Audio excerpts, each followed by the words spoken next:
Magadi mose muri Zimbabwe kusana zvigare pano pativi yenyu patinokupa nyaya dzakasiyana-siyana dzinenge dzichiitika munyika yeZimbabwe yatigere kudaiso mativi mana ese enyika achirira nenyaya yakomuredi Nyokayemabhunu.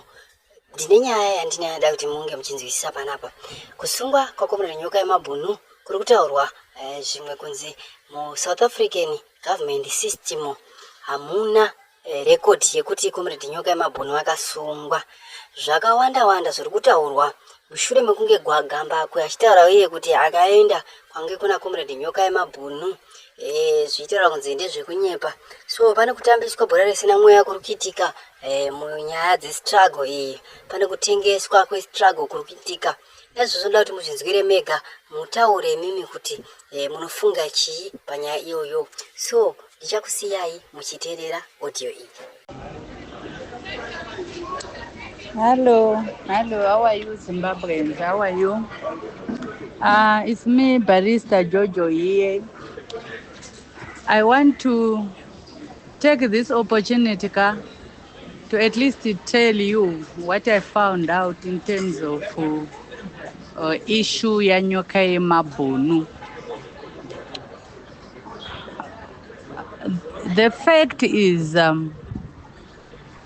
based on my circumstances, it's a fact that Nyokayemabhunu's whereabouts is still in the air. And so far, no one is telling the truth, from Gambakwe to even to every single person talking about him and those pretending to love him. And finally, no evidence of arrest of Nyokayemabhunu in the South African system. Ndiri kuzama kuti iko apa. Ndiri kuti Nyokayemabhunu, according to the records and according to all my YouTubers and according to vese vari kungotaura nyaya yeNyokayemabhunu, hapana evidence and proof yekuti Nyokayemabhunu akasungwa, uye akasungwa nepolisi inonzi chii, uyezve akaenda kurimandi inonzi chii. Hapana trace yezvinhu zvese izvozvo. Saka zvese zvatinazvo zviri kutenderera musocial media zvingori fabricated. A point to note is, Gambakwe akaenda paYouTube platform yake akatumira zvinhu zviviri as evidence and V11 of Nyokayemabhunu being at Sun City. Evidence number one was a video footage that he said, this is the video footage. Let's now analyze the video itself. That video was showing iye Gambakwe achidriver. And pai driver chatakaona isu miti nedzimba nerodi yaifamba na iye face yake ari paseri. Ndo chete zvinhu zvatakaona. Hapana kana munhu akamboona sign kana any building Gambakwe akamira paside yakanyora kuti Sun City prison. Hapana kana one chiripo. And at the same time, hapana kana evidence ya Gambakwe achipinda pagedhe reSun City. Endezve hakuna munhu anorambidzwa kuti apinda ari kutaura nevanhu vepo, handitika oisa video footage inonzi kana even audio achiita conversation nevanhu, and picture ari kuti akatora pakombiyuta apinda mukati. Why is that picture not visible? Where is the database rekuti iye? Where is the evidence yekuti iye has been allowed to visit Nyokayemabhunu? Why can't we see a proof of least Rema prisoners, including Nyokayemabhunu, according to the information? Yes, Sun City prison is online. That prison is online, and everything is there. Zvekuti kana munhu achida kuvhisitirwa anovhisitirwa, how say it is there. My visiting hours ndeapi, it is there. Why is it that he is not providing anything of that sort? So that video footage, according to me, is just as good as Musmisikidzwa. It carries no evidence whatsoever. Inoratidza kuti that video ndepa Sun City and aive pa Sun City and he had looked for Nyokayemabhunu and Nyokayemabhunu was there and anotaura naye and he is close kuna Nyokayemabhunu and Nyokayemabhunu wacho akamuona like he is saying. Zvese hazvipo pa that video footage. Evidence number 2, that photo yaakanditumira yandakatumira pa group panapa, it doesn't show anything, no detail, no nothing, zero. It's just a computer. Chimbori chinhu chakangotorwawo chine photo, chine computer, and we don't know who is the person on that computer. It's all zero, dololo. Ameno kuti chii chavaita pa computer pawe papo, and ameno kuti picture chiri kubuda ndechei. Mumisikidzwa wavafana vemudhorobha. Otherwise there's nothing evident in that picture chiya. But then unenge wambotofunga kawatombofunga kuti zvinenge zviri correct, but chinhu chekunyepa sometimes chinonetsa, because wapedza kuchikanda unosara une more questions than answers. And unosara une more questions, and those questions no one answered them. The moment you try to get answers to those questions,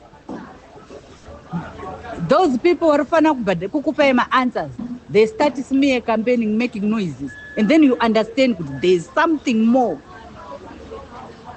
behind the scenes. Unobva watozoona kuti there's more to this issue than what the eyes can see.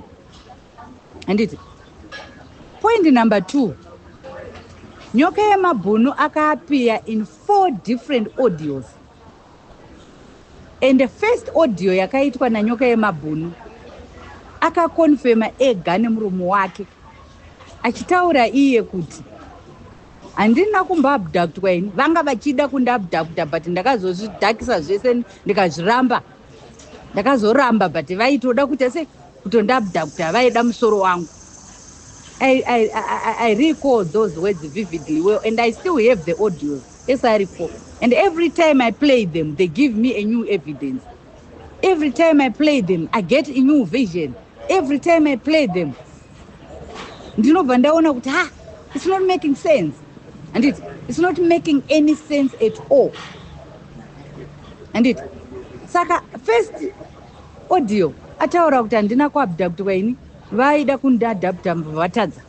And according to his first audio, kwazoitwa second audio, Nyokayemabhunu was now admitting kuti aiwa ndakatoadaptwa ini, ndakatotorwa ende vanhu vacho vese vakanditora, nyaya dzacho dziri kutangira pane nyaya dzaana chimama. I recall vividly well that's what he said in the video audio number 2. Therefore, the only evidence that we have, that is if those audios are really audios from Nyokayemabhunu, asiri voice cloning, because Nyokayemabhunu ane voices akazara ekuti ane over million voices dziri munyika meZimbabwe dziri kutenderera musocial media. Saka munhu ari sophisticated hake anogona kuita play around with the voice memos, then oita import Nyokayemabhunu voice and oita feed when another voice, and anogona kuita come up and visualize and come up with that voice. And but however, it can be voice is clear because audio rinenge rakaforwardwa rikaitwa rakatanga rataurwa pa one phone rikazonoenda pane imwe phone rikazoforwardwa rikadidi. It can also be a reason why voice rakadaro. Or it can be an issue yekuti Nyokayemabhunu indeed has been abducted and the situation here is very worse to the extent that he was failing to pronounce my words. Probably akarohwa, probably he was at gunpoint, probably a lot of things are happening behind the scenes. That's another scenario. That is if indeed it is that.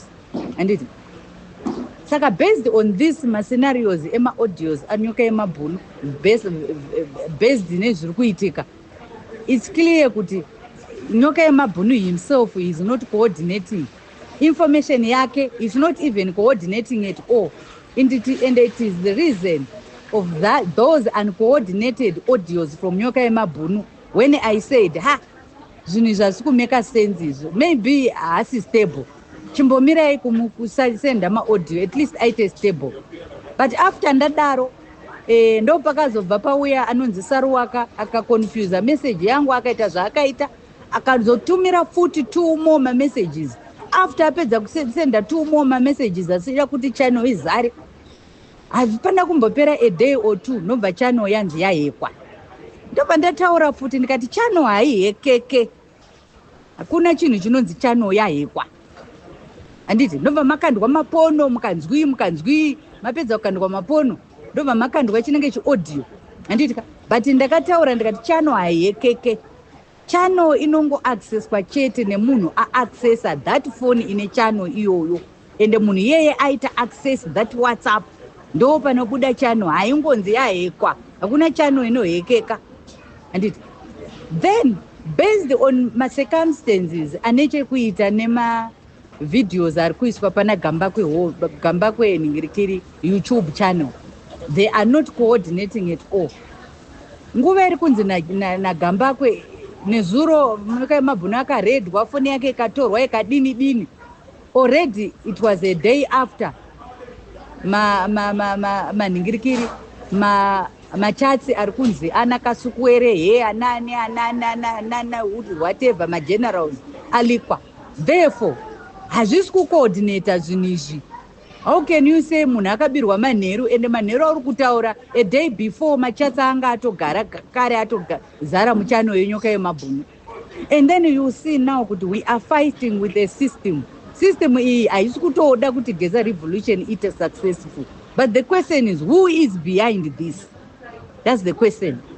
And we have ma characters akaita sana Mudzingwa. Anditi Mudzingwa anenge achingohukura every time paanoshama muromo wake, he is uncoordinating. Every information that he talks is uncoordinating. He talks about Asilam, he talks about Saruwaka, hatombomuzivi Saruwaka ndiye akanhingirikanya channel, ende Saruwaka akasara Saruwaka takatomusiya hamo munyu channel. To date, the same Nyokayemabhunu channel, which they said it is the original, and that channel, their Nyokayemabhunu, it is still broadcasting Saruwaka. And then you see that there's something amiss and something is not coordinating at all. Yesterday, I spoke with a lot of people with uncoordinated messages. Today, after ndataura kuti nini, hapana zviri kuitika, ndichataura na7, I have received more than 20 messages muinbox mangu mevanhu vari kungoti taenda kuningirikiri, we have gone pa Sun City, Nyokayemabhunu hapo. I have asked for footage, no one is proving and no one is bringing the V11. Andi mukuzviona. So pandakaita noise nini yekuti ngavabuditse video footage yaNyokayemabhunu, vakagadzira mugadziridzwa, vakaenda pachannel yaGambakwe vakagadzira mugadzirwa, but apparently mugadzirwa wavo is not convincing.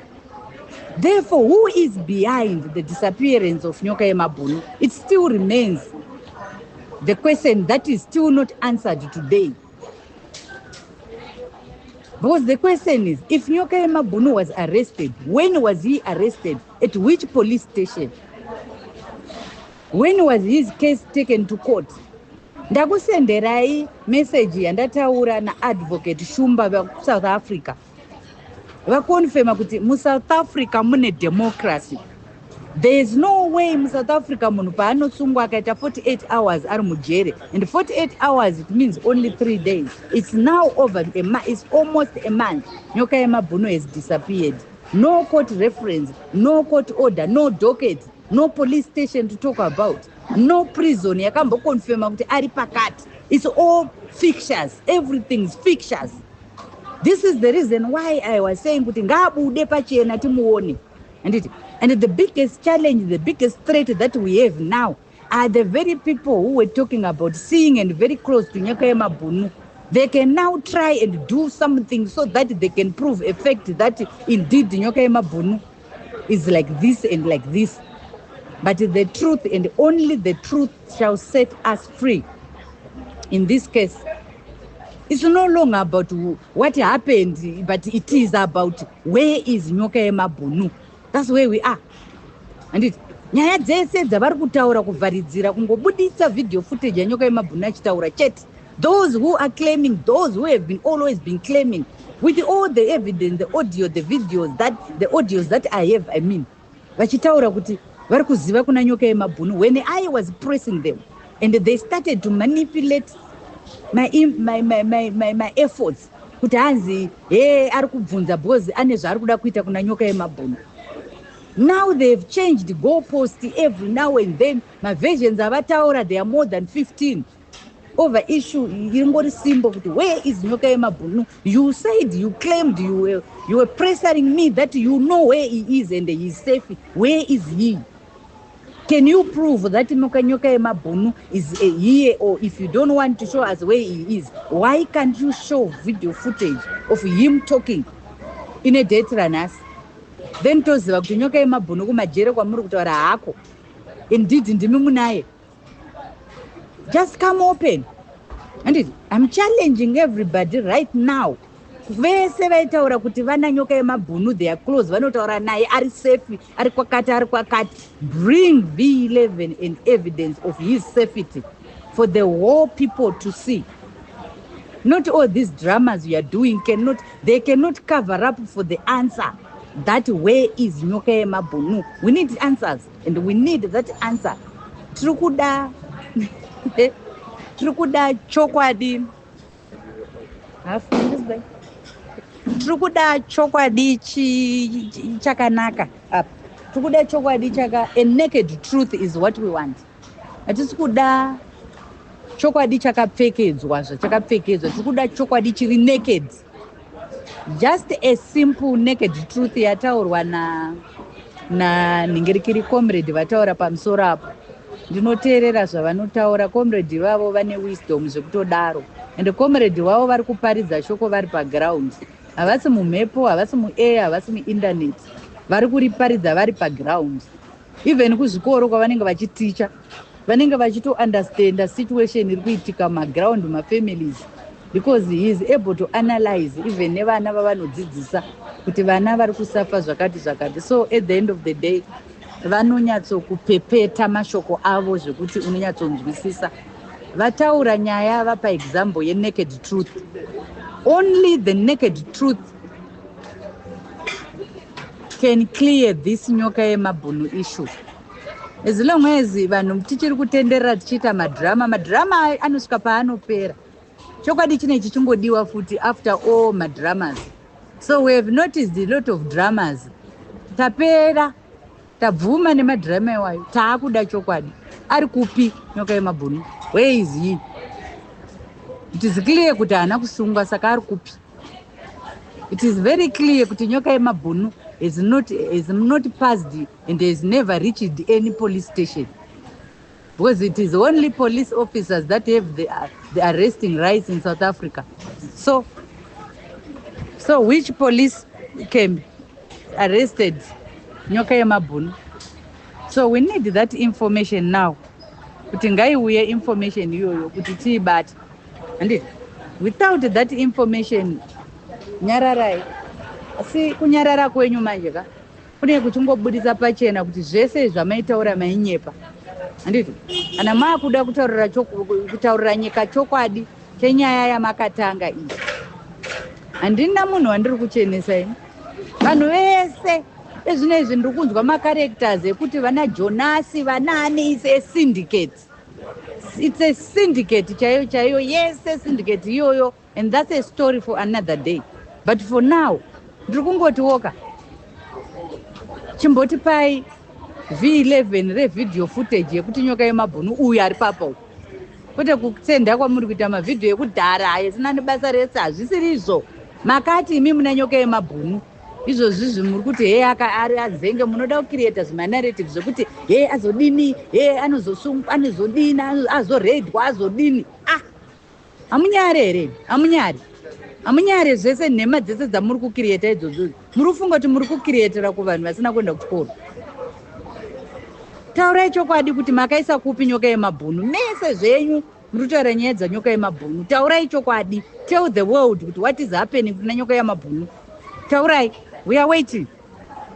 Ndofunga mese mazvinzwira ava vari kutaura ndicomrade barrister Jojo ndo vane nyaya iyi ndo vazama kupa mafacts panyaya iyoyo. Comrade barrister Jojo vanozikanwa nyaya mafacts ende kune rimwe rizhinji kana tori dhende riri kuda kuuya richikanganisa comrade barrister Jojo vachida kuheka WhatsApp yavo vachida kuita sei vachida kuheka channel kuti struggle ivire pasi nekuti barrister Jojo munhu agara anotsanangura zvinhu nemo nazvozvo muri Zimbabwe vanofunga mazvinzira mega nyaya iri panapa. Tinokutendai nekuona kwamunoita musakanga nokusubscribe. Thank you for watching.